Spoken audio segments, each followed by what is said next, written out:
Opa, vocês estão bem? Videozinho novo no canal, mas antes de começar já deixa o seu like aqui embaixo, ajuda muito, é só clicar no joinha e cada like meio que força o algoritmo a mostrar nosso vídeo para no mínimo mais umas 5 pessoas, ajudando demais. E se você gosta do nosso conteúdo, você pode se tornar um membro por apenas R$ 5 ou então nível 2 por R$ 7,99 e ter acesso a vídeos extras. O link para se tornar membro é o primeiro na descrição ou no comentário fixado. Esse capítulo começa com o ataque de Yui no nosso prota que nem percebe o perigo e o caos.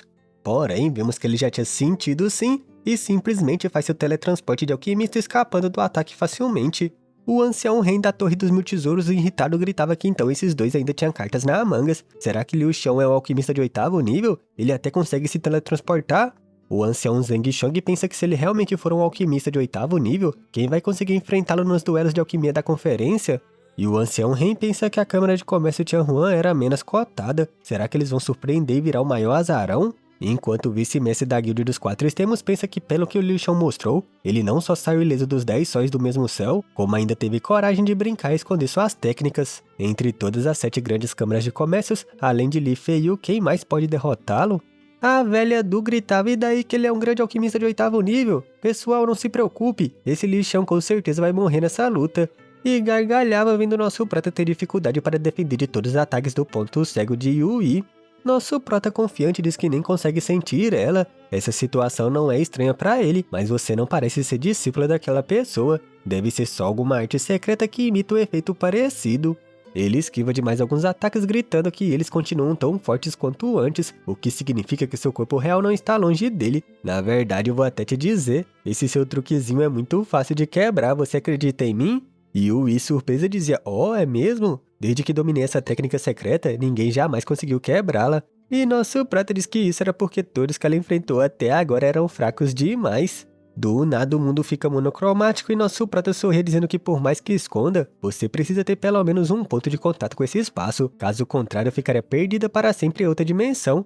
E ela diz que isso pode até ser verdade, mas os pontos no espaço são infinitos. Mesmo com um ataque aleatório, como você vai encontrar esse ponto de contato? Nosso prota retira o sino da dinastia dizendo que na verdade era bem simples. Quando você for afetada pelo poder das suas ondas sonoras, inevitavelmente vai começar a vibrar. Enquanto suas ondas sonoras não pararem, suas vibrações também não vão parar. Como você pretende se esconder assim? Qian Rudin, irritado se tremendo de ganância, pensa que esse era o tesouro que Liu Xiong pegou no Monte Meru. Merda, naquele dia eu não consegui pegar nada. Nosso prota começa a bater no sino propagando ondas sonoras por toda a cidade que passa até pelo campo protetor dos soberanos. O povo que assistia sofrendo gritava que artefato profundo é esse? Eu não sei, mas mesmo que um ataque sonoro normal se espalhe em todas as direções, nunca seria tão grandioso quanto esse sino. O vice-mestre Liang pensava que o toque desse sino tem um charme antigo, como se eras inteiras fluíssem junto com seu som. E a velha anciã Du estava sem palavras exclamando assustada, enquanto nosso prota só esperava em silêncio a mulher se mostrar para atacar. Um pouco afastada à direita do nosso prota no alto, vemos as propagações da energia sonora passando pela Yui. Sorrindo satisfeito, nosso meninão prepara seu ataque gritando, Liang Yui, achei você! Ela exclama em dúvidas assustada e tenta esquivar e nosso prota questiona, tá tentando fugir agora, kkkk. Ele ataca vários pontos da barreira gritando que as artes marciais são difíceis de rastrear, mas também diminui a defesa de quem a usa. Sob o toque do sino, se você resistir, vai inevitavelmente causar flutuações. Mas se parar de resistir, o poder do sino vai invadir seu corpo, sacudindo seus meridianos de energia vital até você explodir e morrer. Isso, me mostre, resista e morra, não resista e morra também. Qual vai ser sua escolha? Sem saída, ela exclama olhando para nosso prota escapando por pouco do seu último ataque. E então, decidida, ela se mostra contra-atacando, gritando que mesmo que apareça, nosso prata só vai conseguir se defender. Como poderia derrotar? E nosso prata se divertia. De fato, existe uma diferença de um reino entre nós, então não é uma luta fácil. Mas depois de usar os 10 sóis no mesmo céu e aquela arte secreta de ocultação, você já deve estar bem cansada, certo? Fazendo múltiplos ataques de estocada, nosso prata gritava, me diga, quanto tempo você ainda consegue aguentar, vai? E ela exclama se defendendo dificilmente. Os ataques do nosso prota pareciam uma maré sem fim de energia e ela dava tudo de si se protegendo. E nesse momento resoluto nosso prota avança encarando um ponto de abertura e seu ataque acerta seu ombro fazendo ela sofrer. Com um movimento simples ele arranca um dacinho da armadura dela que geme de dor, enquanto se prepara para o próximo ataque. O choque do ataque joga ela longe que apoia em sua lança para parar e resistir. mas quando ela olha pra cima se tremendo exausta, nosso prota já estava em sua frente com a espada apontada. Os anciões que assistiam à batalha gritam que o resultado do duelo foi decidido. Os dois devem parar de lutar agora. E nosso prota dizia, aceite a derrota. A matriz protetora dos soberanos marciais se desfaz enquanto nosso prota e ela ainda continua parado flutuando. 3 anciões da guilda empírica avançam gritando, Yui, Yui, você está bem? E nosso prota indiferente volta ao normal e alguém anuncia que Liu Xiong é o vencedor do duelo. Alguém tem alguma objeção sobre isso? E lá embaixo os anciões questionavam, Yui, seu ombro... E ela diz que não é nada grave, só precisa descansar alguns dias e vai ficar bem. E os 3 jovens talentos da guilda comercial pensavam que se fosse eles na luta contra Liang Yui, o resultado não só seria incerto e mesmo se eles vencessem, não teria sido tão fácil assim. O ancião Zheng Shang diz que Liu Xiong venceu. Ancião Shu, qual é sua opinião? E Shu da Rei estava sem palavras, incrédula. Irritada, ela grita, sua inútil! Surpreendendo todo mundo do pavilhão empírico. E termina gritando que isso era uma vergonha. Nosso prota indignado ouvindo isso gritava, ei, sua velha, ganhar ou perder faz parte. Chamar alguém de inútil só porque perdeu mostra que você não tem classe alguma. E irritada, Shu da Rei gritava, você ousa me insultar? Nosso prota indiferente questiona, e daí se eu te insultei? Se eu pudesse te vencer agora, já teria metido a mão na sua cara até te matar. Pode esperar, em alguns anos eu vou atrás de você e... Mas a velha sem paciência já faz um ataque covarde e sorrateiro gritando, morra! Acertando nosso prota em cheio. Vendo isso, os aliados temporários do nosso prota exclamam pensando, se Liu Xiong morrer, toda essa viagem terá sido em vão. Porém, nosso prota aparece em outro lugar perto dos seus aliados e Qian Rudi gritava, jovem mestre 1, está tudo bem? E Mo Shanshan preocupado gritava, jovem mestre 1! E Haolian Xiaohuang diz que o jovem mestre 1 é o especialista em fugas de emergência. E nosso prota só sorria com essa preocupação, você acha que aquela velha seria capaz de me acertar? O ancião Zhang Shang dizia ancião Shu, honre a aposta e aceite a derrota, o resultado do duelo já foi desistido. E o vice-mestre Liang diz que todos são pessoas imparciais ali, vai agir mesmo sem classe como Liu Xiong falou. E a velha se treme irritada gritando, Liu Xiong, vou guardar esse nome, juro que não vou descansar até te matar. Nosso prota indiferente balança a mãozinha dizendo, tanto faz, você não é a primeira que faz ameaças vazias depois de perder. Respeito se conquista com força, não com ameaças para assustar os outros, sua velha idiota. E a velha só tinha palavras matar em sua mente gritando, você! E o vice-mestre pensava, esse Liu Xiong não sabe o que é bom pra ele? Se irritar de verdade Shu da Rei mesmo que ele escape hoje, acha que vai conseguir fugir pra sempre?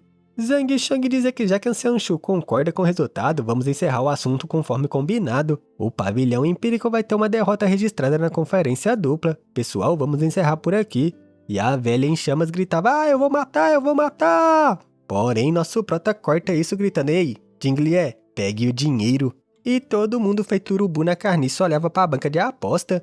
E nosso prota se divertindo dizia, se não aguenta perder, não há aposta. Vocês só perderam um pouco de dinheiro. Tô vendo que tem uns aí que tá levando pro coração. Não deixe isso virar um caso de vida ou morte, pessoal. E Qian Rudi fazendo as contas diz assim, então é isso, a gente depois multiplica por aqui, mais isso... Ei, acerta tudo comigo até o último centavo, hein? Enquanto Mo Shanshan e Haolian Xiaohuang se serviam de guarda.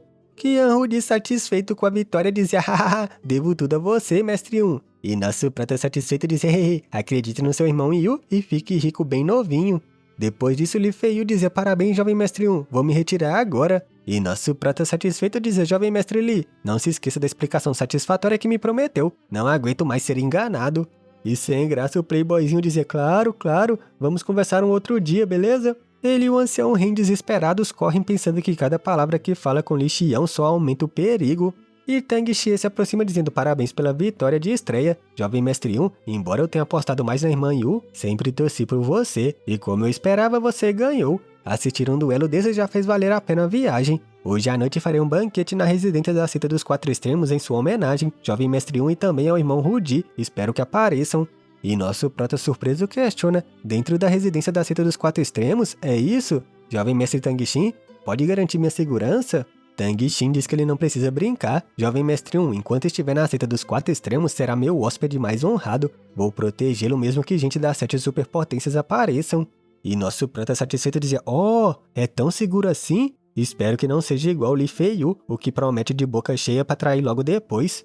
E Tang Xin diz que é impossível, Li Feiyu é um vilão mesquinho, a loja dos 10.000 tesouros já tem má fama, como poderia se comparar à minha Seita dos Quatro Extremos? Além disso, com o irmão Rudi como testemunha, como ousaria voltar atrás com a minha palavra? E Li Feiyu estava irritado sem graça com essa calúnia ao fundo. Nosso prata satisfeito diz que já que fala assim, ele pode ficar tranquilo. Vou comparecer no banquete de hoje à noite, no horário certinho, beleza? E Tang Xin diz que vai aguardar ansiosamente por sua presença, e Qian Rudi diz que estava muito ansioso para enfrentá-lo na conferência, Liu Xiong. Depois disso, Jing Lié dizia Jovem Mestre 1, o convite de Tang Xin é claramente uma armadilha, porque iria de propósito sabendo disso? E nosso prata diz que tem seus próprios planos sobre isso. Tang Xin é realmente uma força que pode ser usada, preciso dele para enfrentar Tang Jie. A existência daqueles grandes monstros é uma ameaça enorme e oculta. Se necessário, talvez eu até ajude Tang Xin com todas as minhas forças. E Mo Xuanxiang questiona, esses grandes monstros são realmente tão poderosos assim? Nosso prota explica que eles já foram como ele, existências no auge do Reino dos Nove Céus, mas que perderam força ao longo dos anos. Se crescerem através dos recursos da seita dos Quatro Extremos, vão se tornar uma força incrivelmente forte. E o que me preocupa ainda mais é que eles não são da nossa raça e seus corações são diferentes.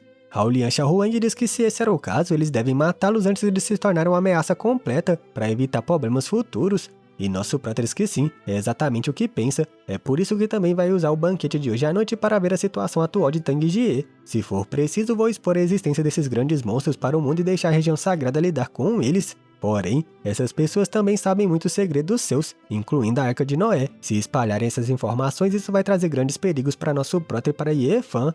Haolian Xiaohuang diz que aconteceu tanta coisa, se ele soubesse teria feito questão de matá-los na planície demoníacas, custe o que custasse. E nosso prata diz que naquele momento ele estava com tanta pressa para encontrar o vento astral primordial no céu estrelado exterior, isso não era culpa dele, mas também isso é uma grande oportunidade. Precisamos jogar bem a carta do Tang Xin, talvez até a aliança comercial para eliminar a ameaça futura. Mo Xuanxiang preocupado diz que então pro banquete, ele e o jovem imperador vão acompanhar nosso prota, é melhor um grupo ser pequeno. Nosso prota concorda, os dois vão com ele hoje à noite. Pessoal, estão dispensados, voltem e descansem. E enquanto todos se retiravam, nosso prata para Yu Sheng dizendo espere aí, surpreendendo ela. Ele diz que bem, tem uma coisinha para discutir com ela, deixando todo mundo apreensivo, ela envergonhada de Jing Lié meio com ciúmes. Ele quer ficar sozinho com ela, tem coisa estranha aí. Ouvindo a declaração do nosso prota, Mo Xuanxiang dizia à irmã Jing Lié, não se desanime, estou torcendo por você. E Haolian Xiaohuang diz que está torcendo pelas duas irmãs. E Jing Lié enciumada questiona que bobagem eles estavam falando. O jovem mestre 1 deve ter alguma coisa importante para discutir com a irmãzinha Yu Sheng. E o jovem imperador sorria, hehehe, claro, não existe nada mais importante do que isso.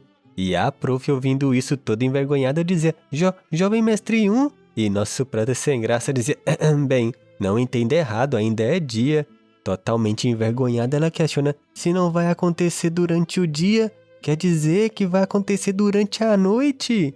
Nosso prata nem perde tempo explicando e já retira várias coisas dizendo Yu Sheng. Essas são fontes cristais de ouro que vão te ajudar muito na sua arte da verdadeira 9 Yangs. O suficiente para você ter um grande avanço. Você possui o corpo divino dos 9 Yangs, então está destinada a chegar ao auge do caminho marcial.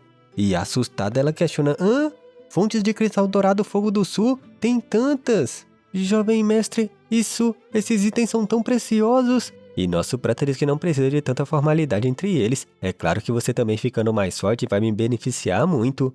Você se lembra daquela vez na Floresta da Canção Leve? Quando nossos corpos divinos se reconheceram e entraram naquele estado de cultivo? E ouvindo isso ela fica completamente perdida e envergonhada sem palavras. Lembrando da cena, ela se questiona como poderia esquecer. Foi uma união completa entre suas mentes e visões dos seus corpos divinos. Nosso prota estava nela e ela estava nele. Foi até mais profundo do que um casal comum poderia experimentar. Nosso prota diz que aquele acidente acabou ajudando muito o cultivo. Seu corpo divino é do elemento fogo, enquanto o dele é o oposto, é de água. Talvez seja por isso que seus corpos divinos conseguem se fundir e se completar. Assim que resolvemos as coisas aqui, podemos voltar para a cidade da chama marcial por algum tempo e estudar isso direito. E Luo Yu Sheng dizia, tá bom, isso é ótimo. Mo Xuanxiang ao longe emburrado dizia, bom, o mestre não quis dizer naquele sentido, certo? E Jing Lié ciumenta já estava sem palavras. E Haolian Xiaohuang sorria, haha, que outro sentido ele poderia estar falando? Nesse ponto baixinho, você ainda não entende o mestre tão bem quanto eu. Mo Xuanxiang já dá uma voadora nele gritando, punho voador do irmão senhor! E pego desprevenido, o jovem imperador questiona, ué, não era pra ser um punho porque você tá usando seus pés? E Jing Lié ainda estava enciumada sem palavras, enquanto a professora volta envergonhada murmurando conexão espiritual, conexão espiritual, conexão espiritual. O dragãozinho vendo isso questiona, moleque, você tá tentando ficar com aquela garotinha só pra você? E nosso prata sem graça pede que ele não seja ridículo. Ele sabe muito bem o quanto ganharam da última vez que seus corpos divinos entraram em sintonia. Traz o dobro dos resultados com metade dos esforços. Os benefícios são enormes para todo mundo. O dragãozinho diz que se ela ficar em conexão espiritual com nosso prota o dia inteiro, ela vai por acaso poder se casar com mais alguém no futuro? E nosso prota ouvindo isso não tinha o que fazer, murmurando: isso deixe pro futuro. Depois disso, a notícia do duelo antecipado entre o pavilhão empírico e a Câmara de Comércio de Tianhuan e a derrota do pavilhão empírico se espalhou como fogo pela cidade dos Pinheiros e da Lua. Por um tempo, o nome de Liu Xiang estava na boca de todos. O impacto desse evento foi enorme, muito além do que todo mundo esperava. Até mesmo dá pra dizer que virou o jogo. Só manda o trabalho de inteligência de primeira das câmaras de comércio, todo o passado de Liu Xiang foi desenterrado num instante e começou a se espalhar pela cidade. Ei, você ouviu? Aquele garoto é o herdeiro da energia espiritual do Monte Sumeru. A Câmara de Comércio de Tianhuan escondeu bem o jogo. Quem diria que tinha uma carta na manga dessas? Agora a situação ficou ainda mais imprevisível. Sim, e ainda é mais do que isso. Ouvi dizer que lá na cidade da Chama Marcial, até mesmo 2 dos 10 soberanos marciais conferidos foram disputar a energia espiritual, mas no fim voltaram sem nada. É porque aquele garoto tem conexões que chegaram até os céus. Ele conseguiu contato direto com a região sagrada. A região sagrada emitiu um decreto e a cidade da Chama Marcial foi entregue a ele. Sim, eu ouvi isso, foi mesmo. Parece que Liu Xiang é o filho ilegítimo de algum figurão da região sagrada. Para evitar fofocas, colocaram ele naquele canto esquecido da região sul. Mas os recursos que mandaram para ele escondido aos longos dos anos devem ser coisa de outro mundo.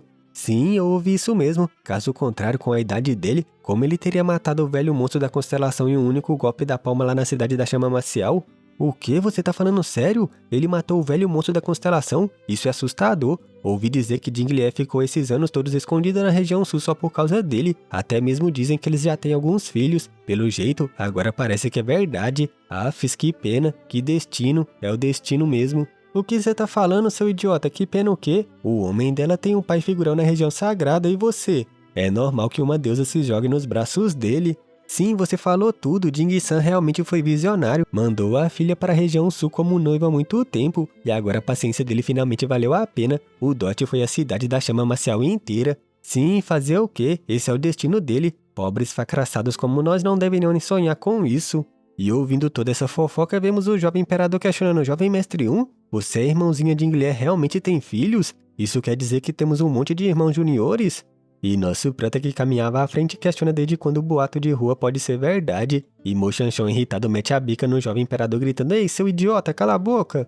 Nosso prata cabisbaixo lembrando do pirralho do veneno diz que realmente aceitou um discípulo lá. Não sei onde ele está agora, talvez na região sagrada. Eu ainda não tinha contado isso pra vocês dois, então vou falar agora. Ao ouvir toda a história da cidade da Chama Marcial, o jovem imperador gritava: aquele Rei King é realmente um filho da fruta. Quando você recuperar sua força, jovem mestre 1, leva a gente lá pra invadir a região sagrada e dar uns tapas nele. Mo Shanshon ouvindo isso questionou invadir a região sagrada? Você tem coragem até de pensar nisso? Mesmo que Joaquim Shu e Jun Yun viesse, acho que o único capitão de execução poderia acabar com todo o nosso grupo. Além disso, pelo que o jovem mestre 1 disse, nosso irmão Junior deve ter laços bem complexos com o Rei King. Será que é como os boatos dizem, ele é um filho ilegítimo de um figurão da região sagrada? Acertou, miserável.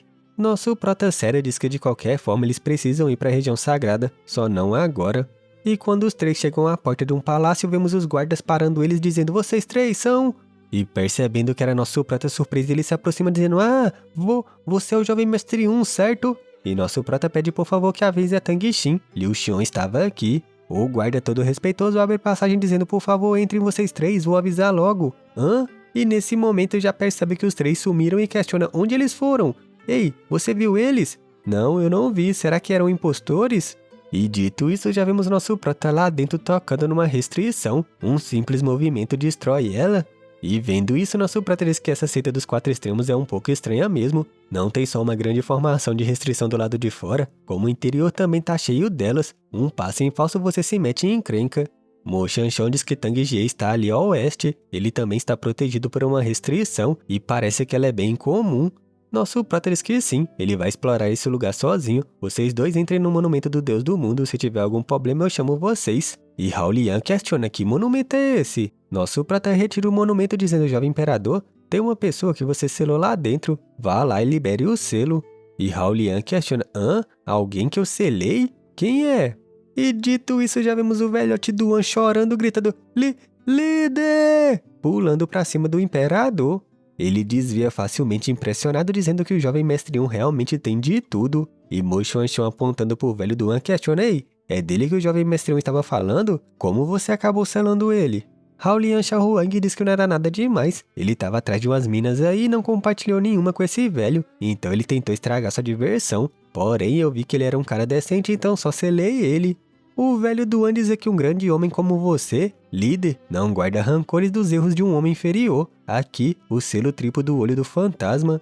Haolian Xiaohuang tira uma gota de sangue dizendo: certo, já que o jovem mestre 1 falou, esse é o sangue de um soberano marcial. É melhor valorizar, seu velho. O selo do velhote começa a sair animado, ele grita: obrigado, líder! Obrigado, jovem mestre 1! Eu, Duan Yue, voltei ao meu auge! Porém, vemos que nada mudou e Mo Xuanxun questiona: aí, você viu alguma diferença? Uma tribulação celestial cai na cabeça do velhote, que de joelhos gritava: meu cultivo voltou, mas a minha aparência...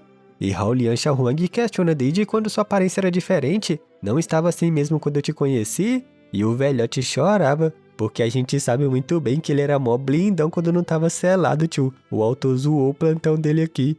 Nosso prota avançava pela sede da seita dos 4 extremos, dizendo: nossa, vocês são tão barulhentos. E surpresa, avançando para um pilar, pensa: outra formação espacial? Um pouco problemática. E não tem nenhum rastro para seguir? A técnica de quem montou isso é avançada demais. Porém, nesse momento ele olha para a esquerda e exclama: alguns guardas entregavam suprimentos? Ele se oculta no vazio e vemos o guarda que liderava usando uma espécie de adaga para abrir um selo. Um buraco na formação se abre para eles passarem. E nosso prota, que estava só esperando essa chance, entra sorrateiramente e dá de cara com um token daqueles meio que ancestrais. E pensa que claramente não é o estilo comum do reino marcial celestial. Deve ser uma formação dos monstros. Com uma segurança tão porca, por que se preocupar em colocar uma restrição aqui? Ele segue os guardas para dentro do totem surpreso. A energia dos monstros ali era tão poderosa. Chegando ao centro do local, ele vê uma formação e se questiona: dentro dessa formação, aquele é... E vemos os 3 guardas dizendo: jovem mestre, esse lote de materiais chegou. E no centro da formação estava Tang Jie e o Anubizinho. Nosso prota encara Tang Jie e o Anubizinho, que estava no meio de um ritual de sangue. Tang Jie, ouvindo o chamado dos guardas, questiona: por que tem menos cristais demoníacos do que da última vez? E nosso prota pensa que a aura de Tang Jie já chegou ao reino do Supremo Marcial, e todo o seu corpo exala uma energia demoníaca. Deve ter aprendido alguma arte dos monstros. Não vejo os outros grandes monstros. Deve estar em reclusão em algum outro lugar. Fico só imaginando como está a força deles agora. Encarando o Anubizinho, ele pensa que também é um grande alquimista de 8º nível. O poder espiritual dele é forte demais, ele nem consegue olhar muito a fundo. O guarda cai de joelhos dizendo que essa era toda a quantidade que restou no armazém, estava tudo ali. Eles precisam comprar outro lote grande, afinal isso não era muito procurado antes. Tang Jie, impaciente, gritava: então vai, compre! A qualquer custo, compra o máximo que puder. O Anubizinho diz que a arte demoníaca dele chegou até um nível muito alto. O efeito dos cristais demoníacos está ficando mais fraco. De agora em diante, seu progresso vai depender mais das suas próprias forças e cultivo. Se Li Feiyu da loja dos 1000 tesouros estiver apenas no nível que você falou antes, derrotá-la agora vai ser fácil. E Tang Jie, ouvindo isso, diz que antes de conhecer seu grupo, ele era como um sapo no fosso dentro da aliança comercial, achando que o mundo não passava da própria aliança. Só depois da sua viagem às planícies demoníacas ele percebeu sua própria ignorância. Agora que ele sabe o quão vasto é o mundo, seus olhos não estão mais voltados apenas para a aliança comercial. Até os 4 prodígios da região norte, eu vou derrotá-los um por um. E ainda tem aquele Liu Xiong e também o Yefan, que obteve a Arca do Noé. Eles serão meus maiores rivais. O Anubizinho diz que Liu Xiong e Yefan são mesmo 2 grandes ameaças. E para piorar, os 2 têm artefatos sagrados em mãos, o que torna eles bem mais difíceis de lidar. Só depois que o Lord Shang consertar a esfera Milar que nós vamos ter forças para enfrentá-los. Tang Jie se levanta dizendo que era realmente difícil entender a vastidão do mundo. Tantos artefatos sagrados apareceram de uma vez, algo que ele nunca teria acreditado no passado. Será que a esfera Mirar será reparada com sucesso?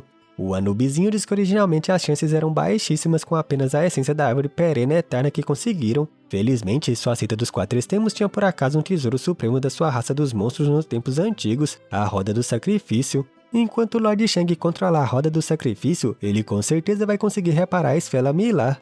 E satisfeito, Tang Jie bufava: aquela roda ficou jogada na nossa seita dos 4 extremos por sabe-se lá quantos anos, e ninguém nunca soube explicar sua origem. Até o pessoal da família Mei só sabia que era extraordinária. Quem diria que acabaria sendo um objeto maligno da sua raça dos monstros? e alguém se aproximava dizendo que não existem coisas malignas nesse mundo, apenas os corações malignos e a mente dos homens. A roda do sacrifício existe há incontáveis eras e ninguém nunca encontrou nada de errado com ela. Era a monstrinha ali que dizia jovem mestre Tang. Suas palavras são um pouco tendenciosas, não? O Anubizinho surpreso questiona Lord Li por que saiu. Será que... E ela diz que está perto, mas ao mesmo tempo não. Aqui dentro está a essência da árvore perene eterna. O Lord Shang não precisa mais dela. Pegue e absorva para suprimir a energia demoníaca no seu corpo, para que sua forma física não seja incapaz de suportar os efeitos negativos dos cristais demoníacos. O Anubizinho surpreso questiona, você saiu num momento crítico só pra dizer isso? E ela balança a cabeça dizendo que claro que tem mais uma coisa. Esse palácio demoníaco é um dos seus tesouros espaciais, tudo dentro dele está sob sua percepção. A técnica de ocultação dessa pessoa é realmente incrível, é normal que vocês não tenham percebido. E vemos ela virando pro lado onde nosso prota estava. Surpreso, Tang Jie irritado gritava o quê? Alguém conseguiu se infiltrar aqui? E o Anubizinho olhava na mesma direção. E nosso prota exclama surpreso, ele foi descoberto assim? Então foi isso, família, espero que vocês tenham gostado. Infelizmente eu não vou conseguir fazer um vídeo maior dessa vez, porque teve o BO, que a minha casa ficou 2 dias sem luz. Eu comentei com vocês aí, postei vários shorts aí pra atualizar vocês. Tanto que eu nem consegui deixar 2 vídeos adiantados pra quem é membro nível 2. Eu vou começar a atualizar isso semana que vem pra vocês, me desculpa. Eu tava na intenção de aumentar mais um já pra vocês, que aí ia ficar meio que 3 vídeos adiantados e acabou a luz, agora voltou pra 1 de novo. Mas é isso, eu não tenho controle sobre isso, acabou a luz, eu não tive o que fazer. E espero que esteja do seu agrado o vídeo do nosso mano Gu Feiyang / Liu Xiong / Rei do Deboche. Vou deixando vocês aí, fui! E se você ainda não deixou seu like e comentário no começo do vídeo, apoia ele agora, mano. Deixa esse like, não custa nada. Se inscreve também se for novo por aqui, dá essa moralzinha pra gente bater aí 60k e posteriormente 100k. E se você gosta do nosso conteúdo, você pode se tornar um membro por apenas R$5, ou então nível 2 por R$7,99 e ter acesso a vídeos extras. O link para se tornar membro é o primeiro na descrição ou no comentário fixado. Ou então você pode fazer um piquezinho pro mano Catilango de qualquer valor. Um beijo e até a próxima.